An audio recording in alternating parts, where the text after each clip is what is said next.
लगातार होती बारिश से पश्चिमी यूपी में नदियां विकराल रूप लेती जा रही हैं। नदियों का वाटर लेवल न सिर्फ बढ़ रहा है बल्कि कई मुश्किलें भी बढ़ा रहा है। और ऐसा ही कुछ हाल वाराणसी और प्रयागराज का है, जहां गंगा नदी का रौद्र रूप अब लोगों के लिए एक बड़ी मुसीबत बन चुका है।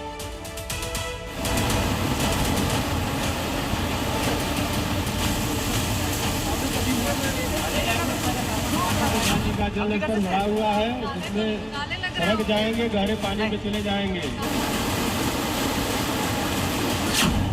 उत्तर प्रदेश से सामने आई ये तस्वीरें वाकई दिल दहला देने वाली हैं।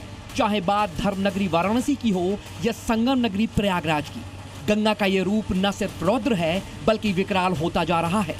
लगातार बढ़ते जलस्तर ने दोनों ऐतिहासिक शहरों में हाहाकार मचा दिया है। घाटों का अस्तित्व पानी में डूब चुका है। शमशान घाटों पर अंतिम संस्कार तक के लिए जगह नहीं बची है और बस्तियां ही नहीं, पुलिस चौकी भी पानी की कैद में है। बात सबसे पहले सनातन के सबसे पुराने शहर भगवान शिव की नगरी काशी यानी वाराणसी की। यहां गंगा नदी गुस्से में है। सभी 84 के 84 घाटों में से ऐसा कोई घाट नहीं जिसकी भव्यता और अलौकिकता गंगा के सैलाब की चादर से ना ढकी हो। पंडे पुरोहित की जो जगह होती है, जहां पर पूजा पाठ और श्राद्ध कर्म होते हैं, वो पूरी जगह भी यहां पर अब डूबती हुई नजर आ रही है। और धीरे धीरे जो गंगा का जलस्तर है अब वो घाट की ज्यादातर सीढ़ियों को अपनी आगोश में लेता नजर आ रहा है और एक से दूसरे घाट के जो संपर्क हैं वो पूरी तरह कट गए हैं। और इससे जो श्रद्धालु हैं, पर्यटक हैं, उनको भारी मुश्किलों का सामना करना पड़ रहा है। और आप देखिए कि जल प्रवाह काफी तेज होने के चलते अब सभी नावों को पूरी तरीके से बंद कर दिया गया है। गंगा नदी का पानी घाटों की सीढ़ियों को भी पार कर चुका है। हालात इतने खराब हैं कि काशी में गंगा का मौजूदा जलस्तर 65.50 मीटर दर्ज किया गया और यहाँ डेंजर पॉइंट 70.262 मीटर है। तेजी से जलस्तर बढ़ने से सभी 84 घाटों का संपर्क टूट गया है। घाटों के किनारे मौजूद छोटे बड़े सैकड़ों ऐतिहासिक मंदिर डूब गए हैं और पानी बढ़ने से शवों का अंतिम संस्कार भी छतों पर हो रहा है। इतना ही नहीं, जलस्तर बढ़ने से गंगा नदी में नाव चलाने पर भी रोक लगा दी गई है। तो वहीं हालात की गंभीरता को देखते हुए एनडीआरएफ, पीएसी और जल पुलिस की टीमें अलर्ट मोड पर हैं और गश्त कर रही हैं।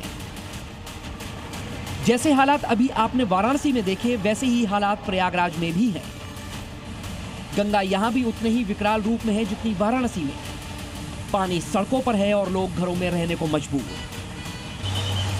संगम नगरी में गंगा का जलस्तर हर घंटे खतरे के निशान की ओर तेजी से आगे भाग रहा है। त्रिवेणी संगम का वो इलाका जहां लाखों श्रद्धालु आस्था की डुबकी लगाते थे, अब वो पूरी तरह से जलमग्न हो चुका है।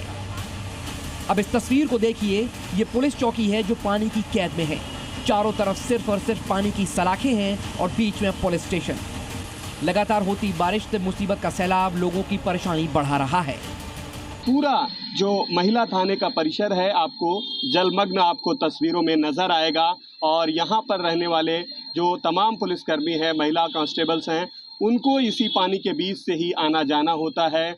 और सीधे तौर पर कहें तो उनको किस तरीके से दुश्वारियां, दिक्कतें होती हैं, वो आप इन तस्वीरों को देख करके समझ सकते हैं। ये तस्वीर आपको बता रही है कि सिविल लाइंस के इलाकों में बारिश का किस तरीके से जल जमाव का पानी लोगों को मुसीबतों में डाल रहा है। और ख़ास करके जो तमाम सरकारी दफ्तर हैं, उन दफ्तरों के बाहर का नज़ारा किस तरीके का है और अंदर भी पानी भरा है, तो उसके चलते दुश्वारियां, दिक्कतें कितनी हैं। सिर्फ यूपी नहीं, आसमान से बरसती आफत एमपी में भी परेशानी बढ़ा रही है। यहाँ नर्मदा नदी का जलस्तर लगातार बढ़ता जा रहा है।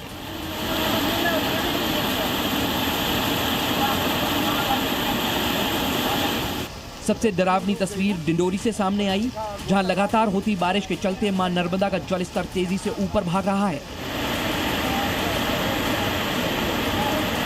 हालात ऐसे हैं कि यहां बने कई मंदिर और घाट पूरी तरह से पानी में डूब चुके हैं। जो पानी कभी मंदिर की सीढ़ियों तक बह रहा था, वो आज मंदिर की चोटी के ऊपर से बह रहा है। कई इलाकों में तो नदी नालों का पानी सड़कों पर आ गया है।